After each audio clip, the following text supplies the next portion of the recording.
Nou, laten we kijken hoe lang Sepultura, want die staan hier nu te spelen, het uithoudt. We kijken eerst even naar een filmpje over Sepultura. En daarna gaan we live over naar het podium hier op Zuid. Eerst Sepultura in Phoenix.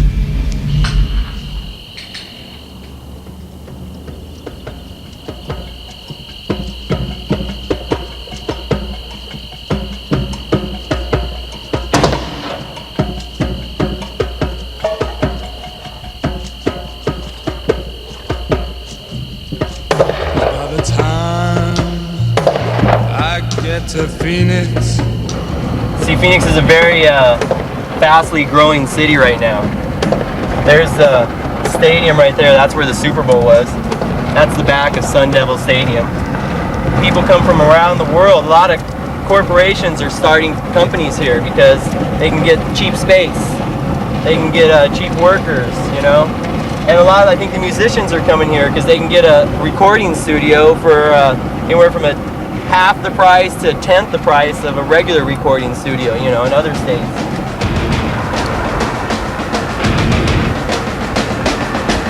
Yeah, Arizona's pretty much known for the harder music, you know. All the music that comes out of Arizona that's pretty well known is like, other than Sepultura, Flotsam and Jetsam, Sacred Reich, N17, Jason Newsted from Metallica, he used to play in Flotsam and Jetsam, a local, pretty heavy band.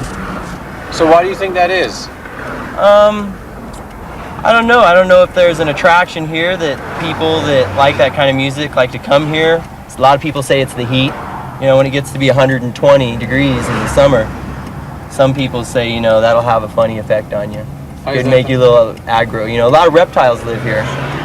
And I know for a fact, like Kerry King from Slayer, he lived here and used to raise snakes and all sorts of reptiles, lizards and such.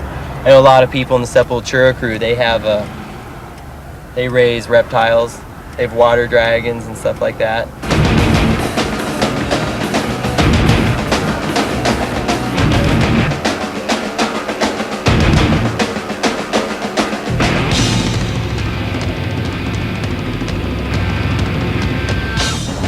Our manager, Max's wife, is from here. It's the first place in America that when we came here that we had like a circle of friends, so it was easier to adapt instead of just going to a city that we didn't know no one and stuff. So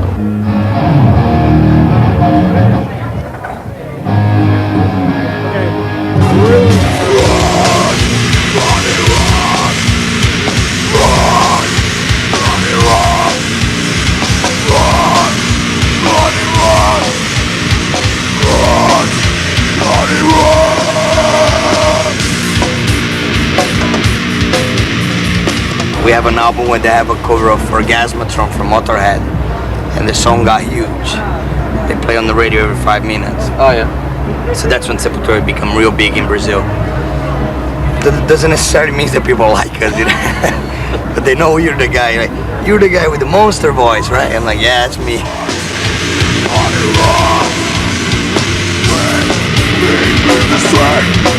Another day, and now I wanna see. Set us free. Why can't you say? Can't you feel? Is it real? There's a lot of people that never thought we were going to be the one that we're going to, like, after all those years, be one of the few only Brazilian bands to make out of Brazil that way. I mean, I think it surprised 90% of the Brazilian artists still does today.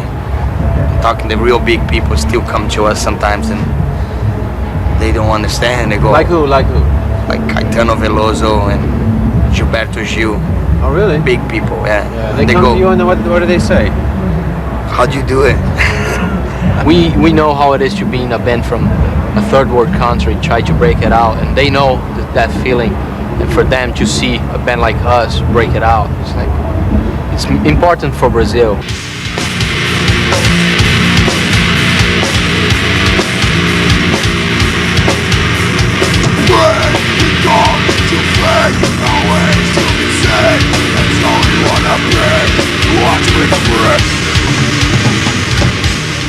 They're up here and they're in the desert and they're starting their new families and their new lives and they're You know, they're at a new level. Now they're looking back at their roots and where they're from and seeing what they're really about, and you know, where all this stuff comes from. You know, they're looking inside of themselves and at their history.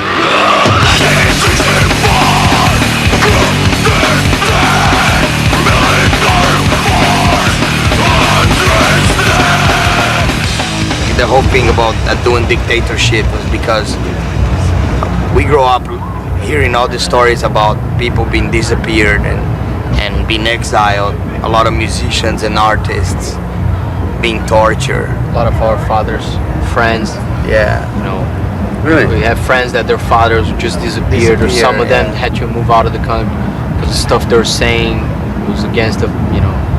There was this family Crazy. from Chile moved to Brazil because Pinochet, because of the repression in Chile, they went to Brazil.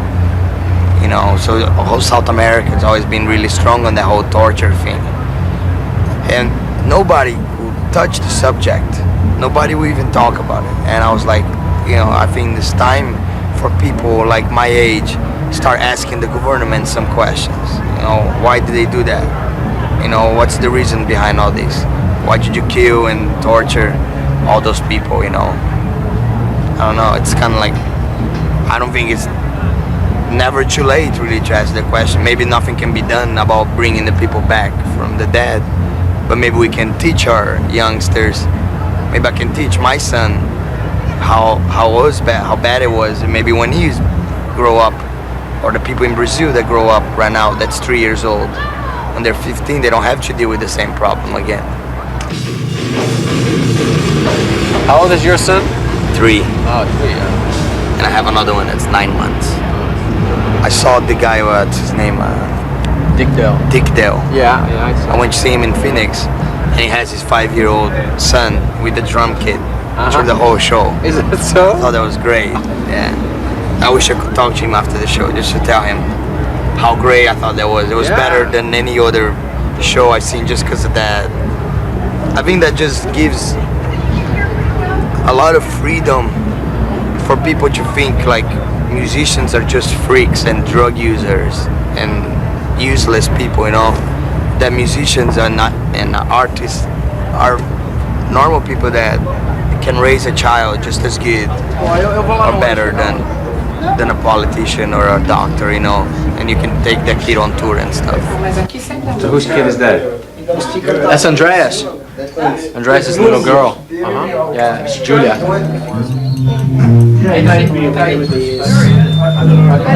Azia mandou te dar isso?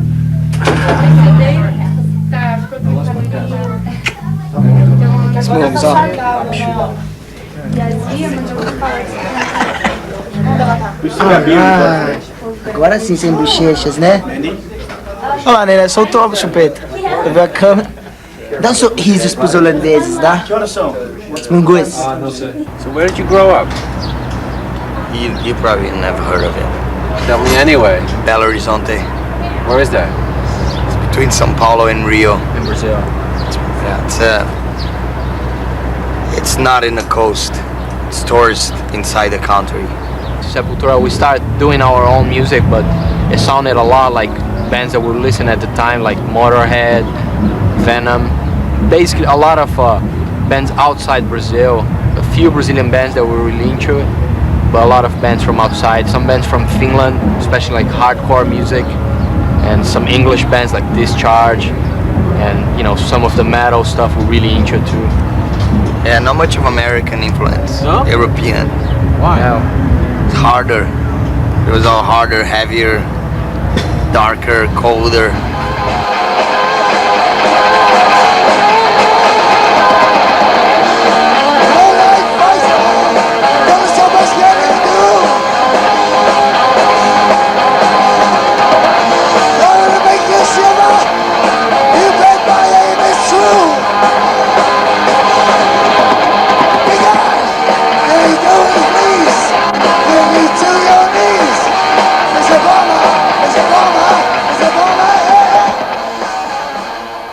Years ago, I think bands like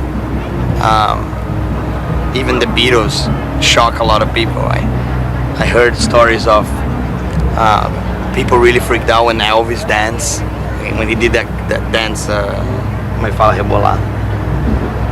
Moving his hips. Twisted, and shit, yeah. moving Twisting with his hips. yeah. I mean, like people freaked out. Yeah. It was like, oh my god. It's funny now. It's like you look at so pathetic, you know, like don't matter. Today we're talking about way beyond that.